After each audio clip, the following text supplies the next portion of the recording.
여러분 반갑습니다. 오랜 시간 동안 발표를 해주신 6분의 발제자분들께 대단히 감사드리고, 지금부터는 온라인과 오프라인으로 많은 분들이 들어오셔 있기 때문에 오늘 지금까지 발표했던 내용을 가지고 또 세 분의 새로운 토론자분을 모시고 발제자 6분과 토론자 3분과 함께 앞으로 40분간 토론을 진행을 하겠습니다. 우선 먼저 토론을 하기 위해서 3분을 추가로 모셨습니다. 첫 번째로 한국산업기술평가관리원의 유민철 PD님을 소개해 드리겠습니다.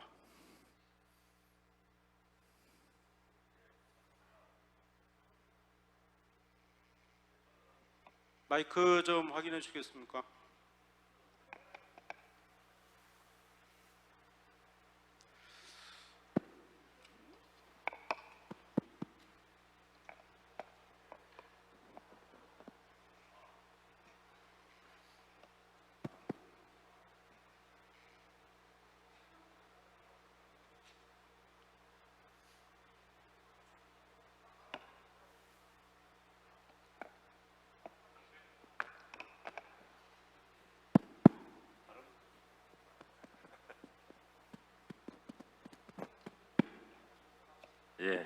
마이크가 좀 정상 작동이 좀 안 됐는데요.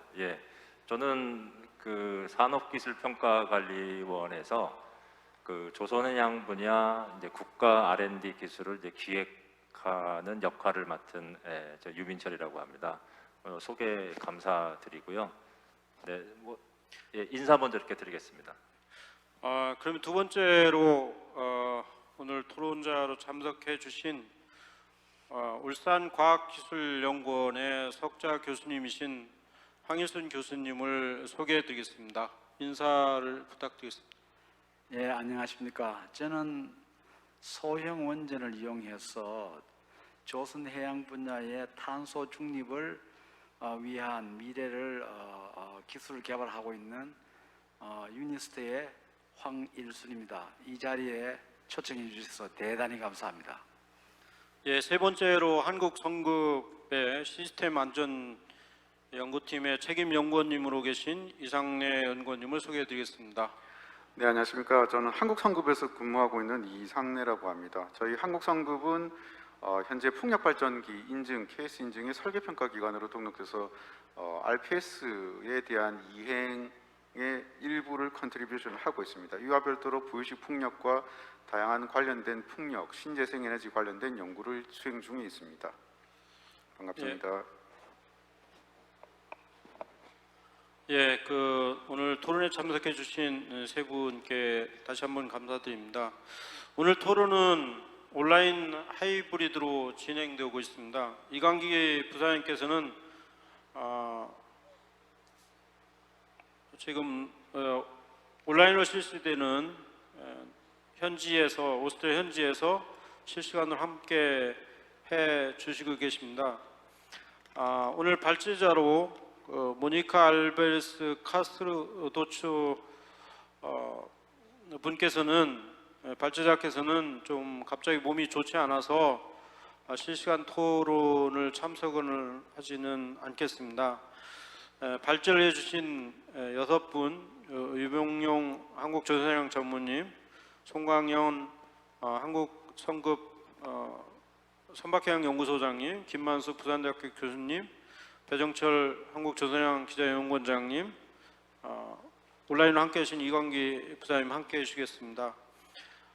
오늘 토론은 먼저 발제나 저희 토론에 있어서 궁금하신 점을 댓글로 남겨주시면 토론 끝에 Q&A 세션에서 답변해 드릴 수 있도록 하겠습니다. 이번 토론을 함께 해주신 유민철 한국산업기술평가관리원 PD님의 의견을 먼저 듣고 또 발제자들께서 답변해 주는 순서로 진행을 하겠습니다. 유민철 PD님 부탁드리겠습니다. 네.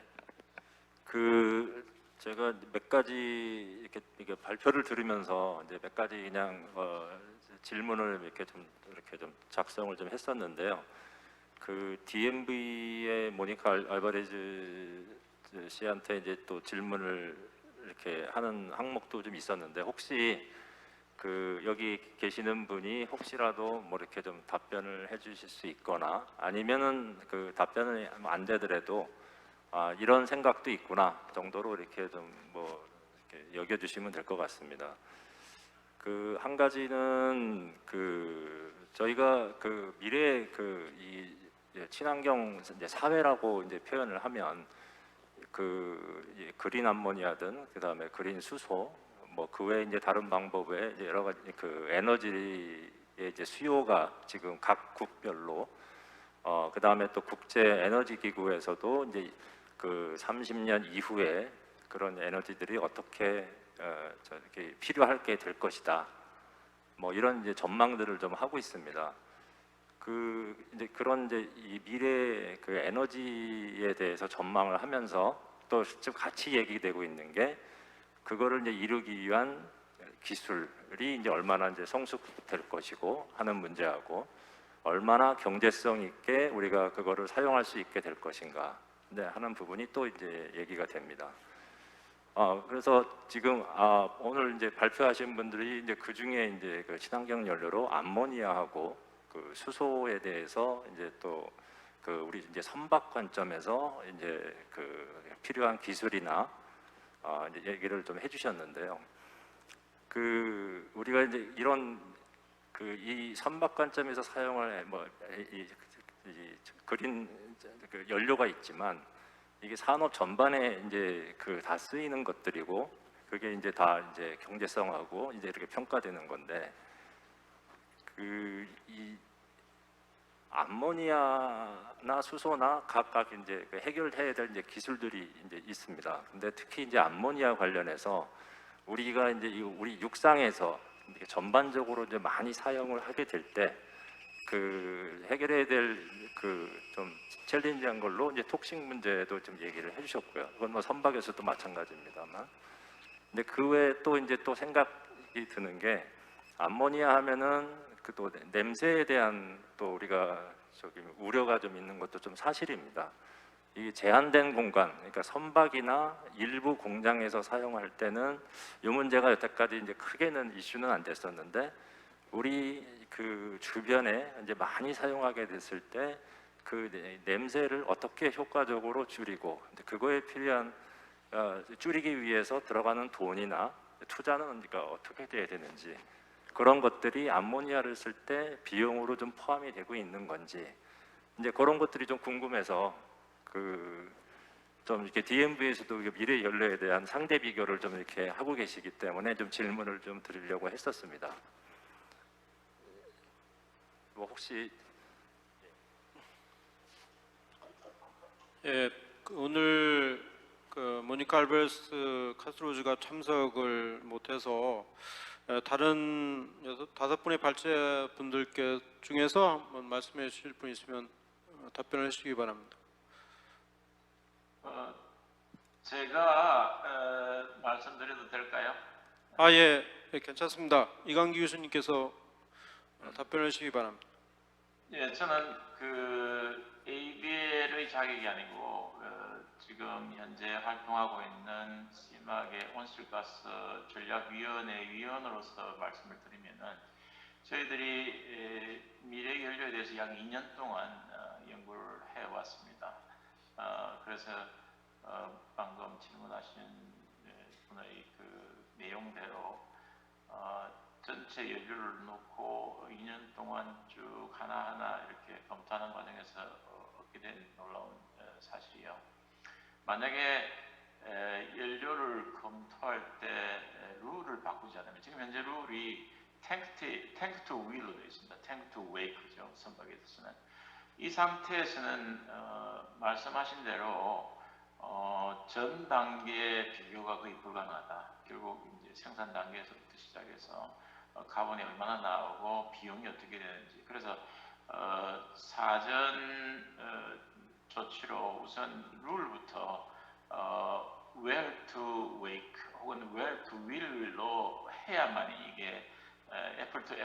컴페어링이 된다고 이제 저희들이 알게 됐고요.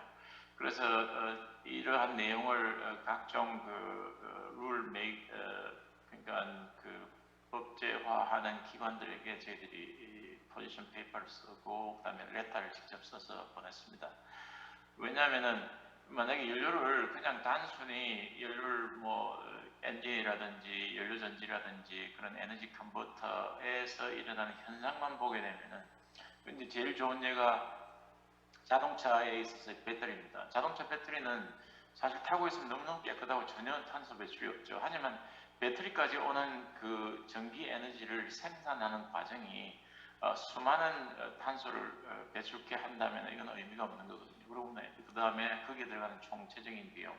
그래서 지금 현재 저희들이 작업을 해왔던 내용을 가시화하는 작업을 하고 있습니다. 그래서 조만간 저희들은 NGO이기 때문에 전혀 어떤 상업적인 그런 이유는 없고요.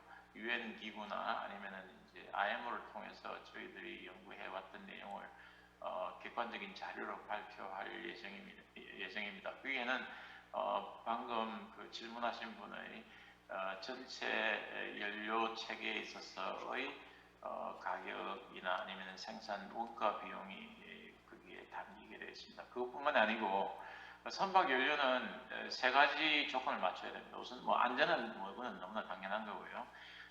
워낙 많은 양이 쓰이기 때문에 경제성이 있어야 되겠고, 두 번째는 선박은 어디든 항해할 수 있어야 되니까 어베일러빌리티가 중요합니다. 그리고 중요한 것이 이제 저탄소 혹은 탄소 중립 시대를 맞이하여 환경적인 요소인데요.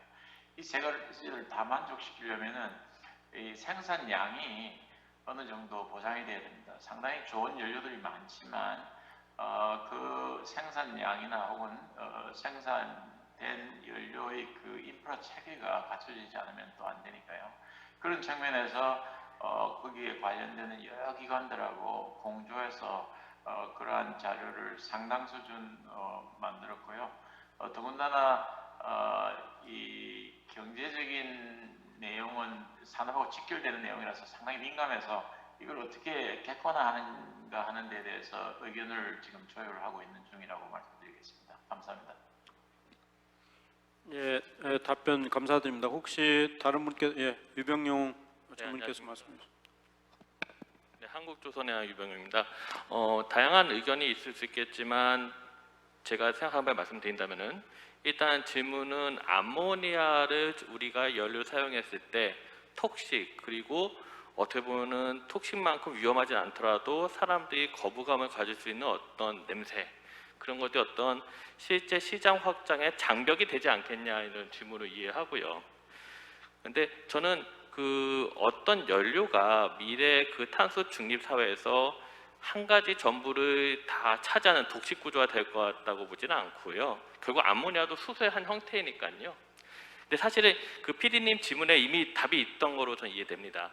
아까 말씀하신 것처럼 산업이나 선박같이 리스크나 어떤 냄새를 관리할 수 있는 영역에서는 암모니아를 그대로 사용하는데 문제 없을 것이고 자동차같이 사람이 좀 더 가까이서 접하는 그런 데는 암모니아를 사용하기는 좀 쉽지 않을 것 같습니다. 이런 말씀을 드리는 근거는 첫 번째는 아까 가격 얘기하셨는데 예를 들어서 해외에서 암모니아 수소를 도입했을 때 어느 게 싸냐 그 경제 평가한 거 보면 굉장히 평가자마자 많이 답이 왔다 갔다 하거든요.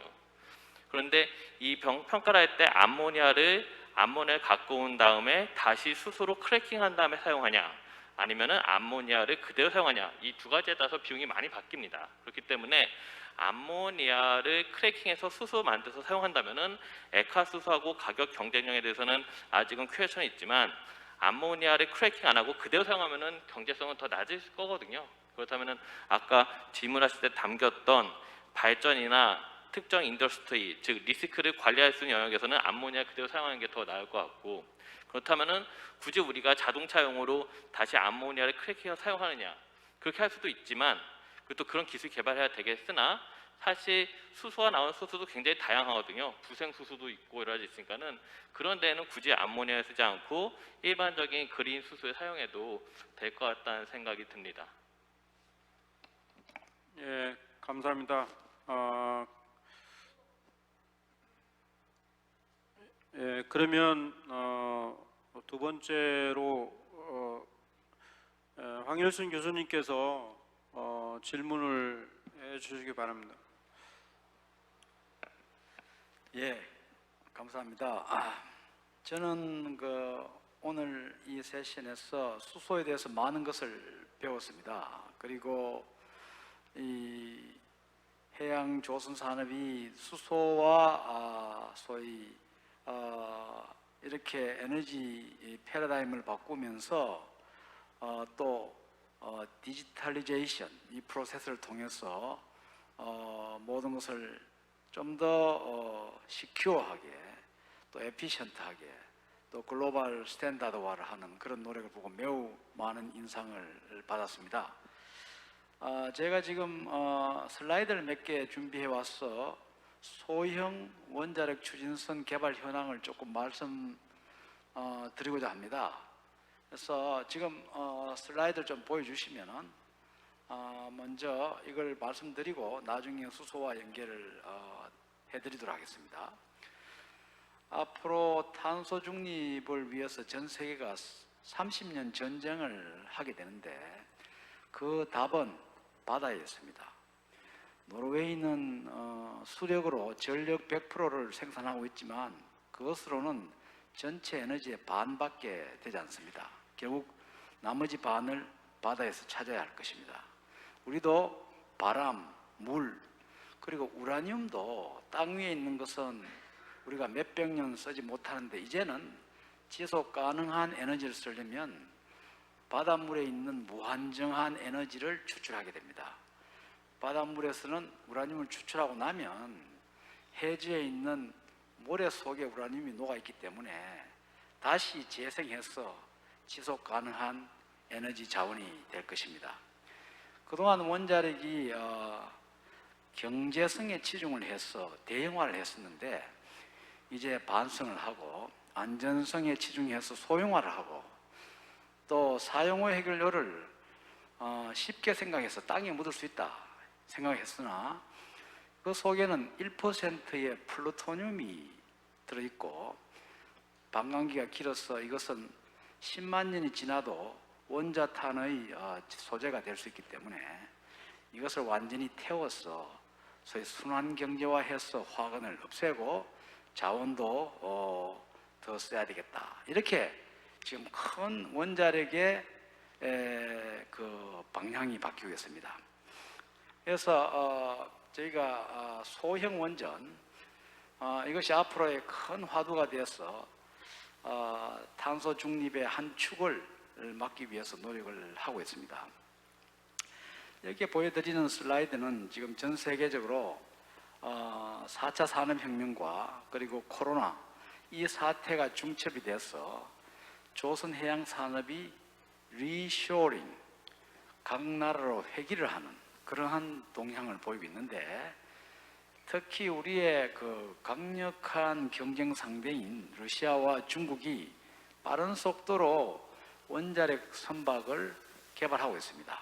이미 러시아는 부유식 해상 원자력 발전선을 설치를 해서 가동 중이고 중국도 지금 건조를 하고 있습니다. 그리고 미국, 인도네시아, 덴마크, 프랑스, 영국 그리고 이태리까지 원자력 선박 개발에 착수를 했습니다. 그래서 한국도 다행스럽게 한국전력기술에서 하나, 저희 유니스트에서 하나 해양 조선용 탄소 중립을 위한 원자력 엔진을 개발하고 있습니다. 근데 이러한 노력을 뒷받침하기 위해서 우리 원자력계의 5년마다 하는 종합진흥계획에 해양 원전을 개발을 위한 로드맵을 마련했습니다. 앞으로 20년대 10년간은 R&D를 하고 30년대에는 그때는 원자력 선박까지는 안 될 것이다.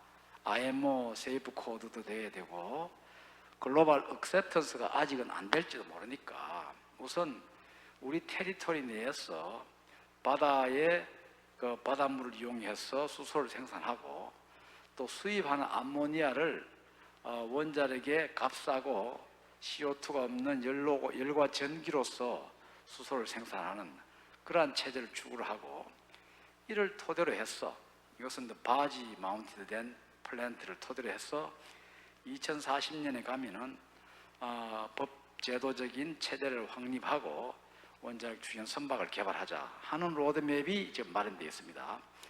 근데 원자력 선박은 이미 군사적으로는 많이 돼 있고, 이제 러시아, 중국이 열심히 하고 있지만, 지금까지의 기술은 물로 식히는 경수로 방식이고, 군사적으로는 한번 95% 농축을 해서 해결료를 한번 넣고는 45년간 가는 그러한 잠수함도 있습니다만은, 이 IAEA가 핵 통제를 위해서 상용으로는 농축도를 20% 이하로 제한하고 있기 때문에 원자력 상선들은 2년 내지 7년마다 해결료를 교체를 하게 되었습니다.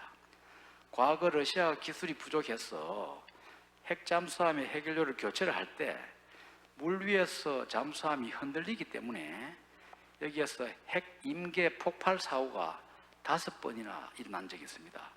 지금 덴마크가 개발하는 액체 해결료형 원자로도 이러한 사고에 굉장히 취약한 설계입니다.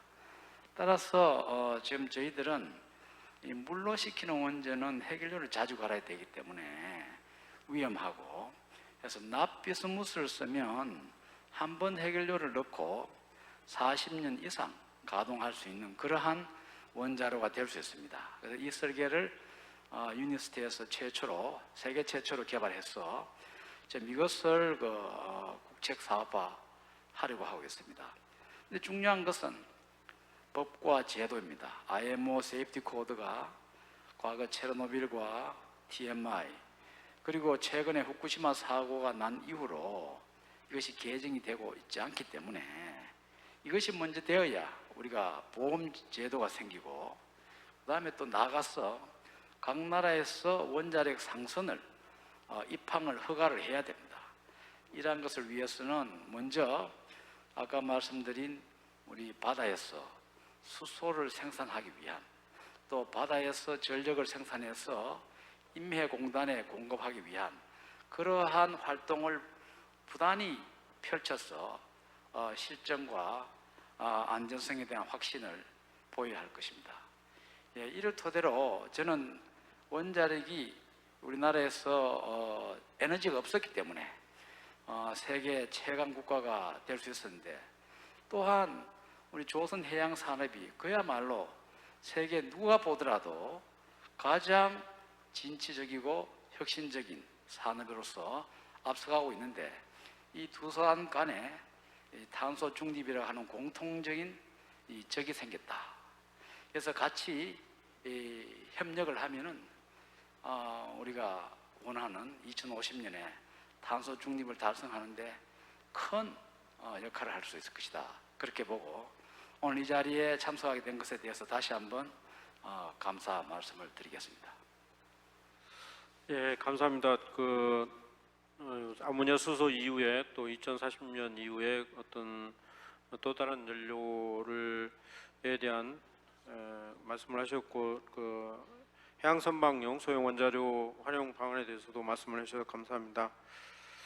그러면 시간이 많이 지나고 있는데요. 이상래 책임 연구원님께서 질문을 해주셨으면 감사하겠습니다. 네, 감사합니다.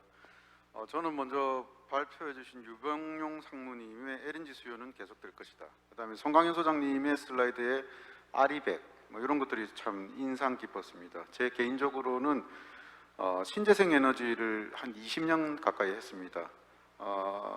방금 이제 유니스트 교수님께서 말씀하셨던 것처럼 저 또한 이제 신재생 에너지를 하면서 이분법적인 논리죠. 신재생 에너지는 선,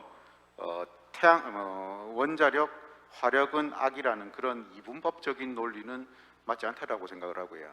신재생 에너지는 알면 알수록 기존의 기저전력, 원자력이나 화력 위에 신재생 에너지가 올라가야 된다라고 생각을 합니다. 그런 의미에서 아까 유병영 상무님께서 말씀하신 LNG의 수요는 계속될 것이다. 요게 제 생각에는 전력의 입장에서도 이렇게 될 수밖에 없는 게요. 지금 제주도는 뭐 일예로 우리나라의 전체 전력 그 캐파시티는 한 110기가에서 120기가 정도 용량이 되는데 여름에 과부하가 최대로 걸릴 때는 한 97기가까지 올라옵니다. 그렇지만 제주도 뭐 신문에서 많이 보셨을 겁니다. 신문에서는 제주도에 설치된 신재생에너지가 한 4기가 정도의 캐파시티가 되고요. 이용률 0.2나 0.3을 곱하면 뭐 더 낮아집니다. 그렇지만 실제 제주도는 0.7기가를 이제 쓰지를 못합니다. 그러니까 우리나라 전력의 1% 이하의 전력을 사용하는 거지요. 그런 상황에서 지금 계획된 게 4기가 이상의 풍력과 태양광 발전이 계획되어 있습니다. 제주도는 전기가 남는데도 전기가 더 들어갑니다. 그런 상황에서 제주도는 이 남는 전기를 이용해서 수전에 그래서 수소를 만들 생각입니다. 그래서 수소를 만들어서 남는 전기로 수전해로 수소를 만들 생각인데요. 문제는 또 다른 문제는 이렇습니다. 제주도는 수소의 사용처가 없습니다. 그래서 이 생산과 소비의 미스매치가 발생을 한다는 거지요. 그래서 지금까지 또한 내년에 더 좀 법을 관련된 말씀을 드리면 22년부터는 수소법이 또 발표가 돼 가지고요. HPS 현재 신재생에너지는 의무 할당제가 있습니다. RPS처럼 수소 또한 HPS 의무 할당제가 있습니다. 발전 사업자들은 의무적으로 수소를 통해서 발전을 해야 됩니다. HPS가 내년에 도입이 될 겁니다. 그런 상황에서 보면 수소의 수요는 계속 늘어날 겁니다. 근데 문제는 수소의 수요는 늘어나는데 수소는 공급은 제한적이라는 거죠. 수전에 아까 말씀드린 수전에는 전기값이 0원이라고 쳤을 때, 왜냐하면 이제 남는 전기로 했으니까요. 남는 전기로 만들었을 때 0원이라고 했을 때 강원도에서의 이제 추측하는 수전의 단가는 킬로그램당 14,000원. 그 다음에 제주도나 이런 데는 보면 8,000원. 근데 지금 8,000원 제 생각에 좀 말이 안 되는 것 같아요. 지금 현재 수소 충전소에 가면 우리가 한 8,000원, 7,000 얼마에 1kg를 충전을 할 수 있거든요. 그런 면에서 보면 수전에도 당장에는 큰 답이 아닐 수도 있습니다. 아무튼 수소는 외부에서 수입을 해야 되는 게 필연적일 겁니다. 그래서 제가 여기서 이제 질문을 드리고 싶은 내용은요. 현대중공업부에서 이제 아까 이제 한국조선해양에서 많은 내용을 말씀을 하셨는데 제 생각에는 수소는 수소를 이용한 선박이 수소 추진 선박보다는 제가 볼 때는 육상의 수소의 수요가 더 많을 거라 생각합니다. 따라서 수소에 대한 추진보다는 수소를 어떻게 해서 해외에서 가지고 올 건지 그거에 대해서 더 포커스를 두시고요. 그거에 대한 계획들을 간략하게 좀 말씀해 주시면 감사하겠습니다. 네, 그럼 질문에 대해서 답변을 어느 분께서 해주시겠다. 예. 네, 질문 감사드립니다. 사실 오늘 패널 토론자로 모신 세 질문에 사실 공통점이 두 가지가 있는 것 같습니다. 하나는 세이프티 관련된 문제, 이제 두 번째는 수소 생산에 관련된 이제 문제라고 보여지는데요. 우선 세이프티 관련 문제에 대해서는 새로운 올터너티브 퓨얼이 왔을 때 또 가장 또 중요한 것이 경제성 이외에 안전 관련된 부분입니다. 아무리 경제성이 뛰어나도 세이프티 문제가 해결이 되면은 사용될 수 없는 이제 이런 상황인데요. 예를 들어 전에 이제 LPG가 선박 연료로 왔을 때 제일 걱정했던 부분이 LNG보다 더 무겁기 때문에 이제 질식이나 이런 문제가 있지 않겠느냐. 그렇지만 충분히 기술로 해결이 됐습니다. 벤틸레이션을 한다든지 안전장치를 한다든지. 그래서 지금 암모니아하고 수소 또는 이제 방금 황 교수님께서 말하신 원자력 관련해서 암모니아의 암모니아 같은 경우에는 메탄에 비해서 점화 에너지가 굉장히 높기 때문에 화재에 대한 위험성은 없지만 톡식에 대한 위험성이 상당히 높습니다. 그래서 이제 그런 부분을 기술적으로 해결하기 위해서 이제 샤워 장치를 한다든지 이중관을 한다든지 거죽으로부터 이제 분리한다든지 이런 어떤 각종 안전 장치를 통해서 충분히 해결할 수 있다고 보고 있고요. 실제적으로 이제 금년 IMO에서 많은 나라에서 암모니아에 대한 규정을 제안을 했고 내년에 본격적으로 암모니아에 관련된 선박 연료로서의 규정이 개정이 시작이 될 겁니다. 그래서 충분히 그런 부분이 극복될 수 있을 거라고 생각을 하고요. 원자력 부분에 대해서는 이제 두 가지 포인트가 있습니다. 원자력으로 추진을 하는 부분, 원자력으로 수소를 생산하는 부분. 근데 원자력으로 추진하는 부분은 영 내에서 한다든지 또 군사적인 목적으로는 충분히 가능하지만 국제 항해를 하기 위해서는 IMO의 협약을 만족을 시켜야 되는데 수많은 이해 당사자들이 관련이 돼 있기 때문에 그런 그 공감대를 형성을 해서 어떤 IMO 코드를 만들기는 아마 상당한 시일이 있을 것 같습니다. 다만 영 내에서 운영되는 뭐 쇄빙선이라든지 이런 부분은 자국법만 만족을 해야 되기 때문에 그건 충분히 가능하고요. 다만 이제 예를 들어 한국 내에서 그 소형 원자료가 사용이 된다 그러면은 어떤 그 신재생 에너지 부유식으로 생산되는 신재생 에너지가 굉장히 플럭추에이션이 심하기 때문에 그 해상의 SMR을 통해서 수소 생산 기지를 하게 되면은 안정적인 공급이 될 수 있고 SMR이 이제 기존 원전에 대해서 굉장히 세이프티가 높기 때문에 충분히 가능할 거라고 생각을 하고 그리고 육상이 아니라 해상이기 때문에 각종 이제 민원이나 이런 부분에서도 자유롭지 않을까 생각이 되고요. 마지막으로 이상래 책임께서 이제 말씀드렸던 이제 수소 도입을 어떻게 할 거냐. 아마 국내에서 많은 신재생 에너지를 통해서 생산하는 부분 그리고 그거로는 아마 부족할 것 같습니다. 그래서 해외에서 그린 수소 또는 그 블루 수소 이런 부분 여러 가지 포트폴리오를 통해서 이제 수입을 해야 될 것 같고 그 해외 수입도 어떤 한쪽의 기술이 된다고 하는 건 아닐 것 같고요. 해외에서 수소를 생산하고 액화하는 플란트가 있어야 되고 그것을 이송할 수 있는 액화 수소 또는 암모니아 운반선이 있어야 되고 국내에 또 그 다운스트림 소비할 수 있는 모바일이라든지 플란트라든지 제철이라든지 이런 부분이 전부 삼박자가 맞아야 되는 상황입니다. 그래서 어느 한쪽의 기술이 된다고 해서 되는 부분은 아니고 이런 부분 전체적으로 어떤 에너지 국내 사용에 따라서 전체적으로 밸런스 있게 그런 부분 계획을 짜는 부분이 또 정부 또 산업체 역할인 것 같습니다. 예, 감사합니다. 유병문 전무님 혹시 답변하시겠습니까? 네, 아까 질문하신 짧게 해주셨으면 감사하겠습니다. 네, 짧게 하겠습니다. 아까 이제 결국 이제 수소를 운송하는 운송 선박의 기술 개발 계획에 대해서 여쭌 거로 이해하고요. 근데 제 발표에서도 말씀드린 것처럼 수소 운송은 꼭 액화수 형태일 필요는 없고 암모니아일 수도 있고 액화수일 수도 있습니다. 암모니아는 저희가 그 사업적인 어떤 환경만 되면은 당장 공급할 수 있는 선박 솔루션이 있고요. 액화수소는 저희는 25년까지는 소위 ready to build, 그러니까 선박이 선주가 요청하면은 이게 견적하고 건조를 시작할 수 있는 그 정도까지 기술 개발 마치려고 하고 실질적으로 상업적으로 27년도 정도부터 이제 실증선이 나오지 않을까 예상하고 있습니다. 근데 이것은 기술 개발 속도도 있지만 시장이 성장하는 속도를 고려해서 지금 생각하는 플랜인 것이고 아까 말씀하신 뭐 제주도나 그런 다른 쪽에 어떤 좀 더 강한 동인이 있으면은 같이 협력해갖고 보다 빠른 어떤 기술 개발 계획을 조정할 수 있을 것 같습니다. 예, 감사합니다. 오늘 그 토론이 상당히 열띠고 또 새로운 그 기술들이나 내용들이 많이 발표되다 보니까 질문과 토론이 많아진 것 같습니다. 그러면 세 분의 질문을 해주셨는데 혹시 발제자 분들 중에 혹시 질문 있으시면 한 분만 더 질문을 받겠습니다.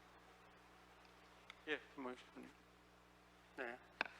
뭐 수소에 대해서 많은 연구가 있고 저도 조사를 하고 또 연구를 하는 과정에서 이렇게 보면은 유럽 선진국들 특히 오늘 많은 그 내용들 중에 노르웨이, 독일, 프랑스 등 그 선진국들이 실제로 국가나 NGO 등의 재정의 지원을 받고 해서 기초 연구를 상당히 많이 진행하고 또 실제 실증선 내지는 실제 운영하는 선박들 소형이지만 퓨얼셀을 이용해서 운영하는 선박들이 사실 있습니다.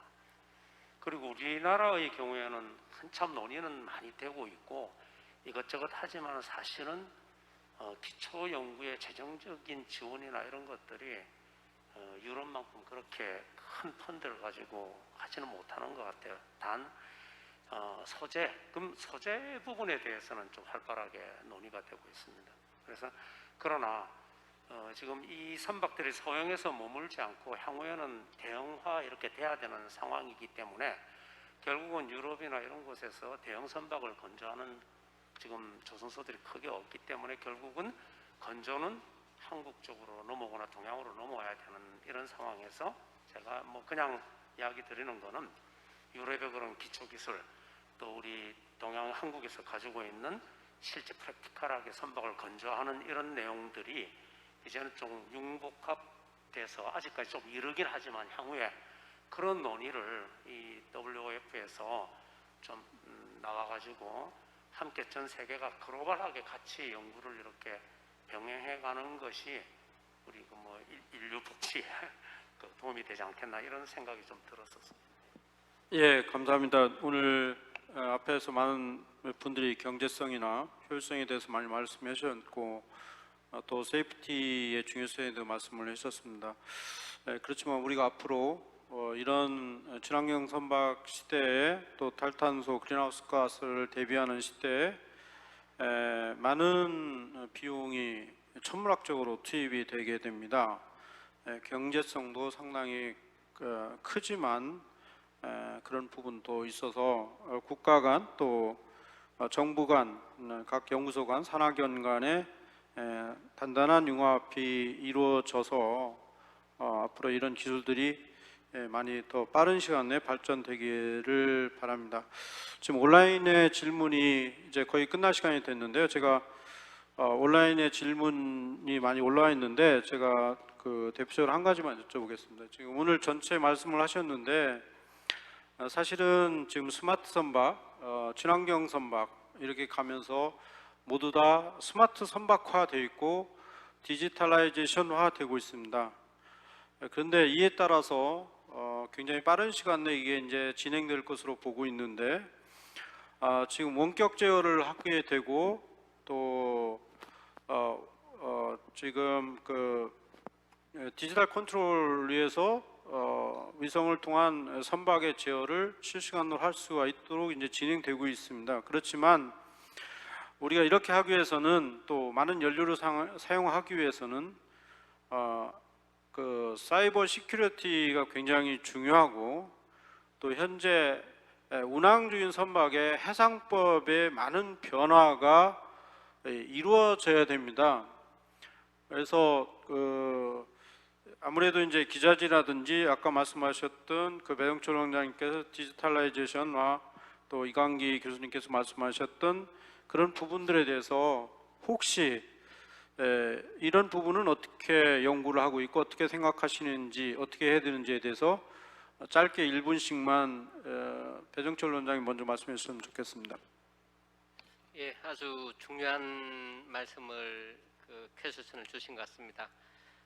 우리 이런 이야기했지 않습니까? 지금까지 선박의 그 납치는 말라카 해협에서 주로 해적에서 되었다고 하면 앞으로는 책상에 앉아서 컴퓨터로 배를 끌고 갈 것이라는 그런 우스갯소리로 이야기합니다만은 그게 우스갯소리가 아니라 실제 현실화될 우려가 있는 아주 걱정되는 부분이죠.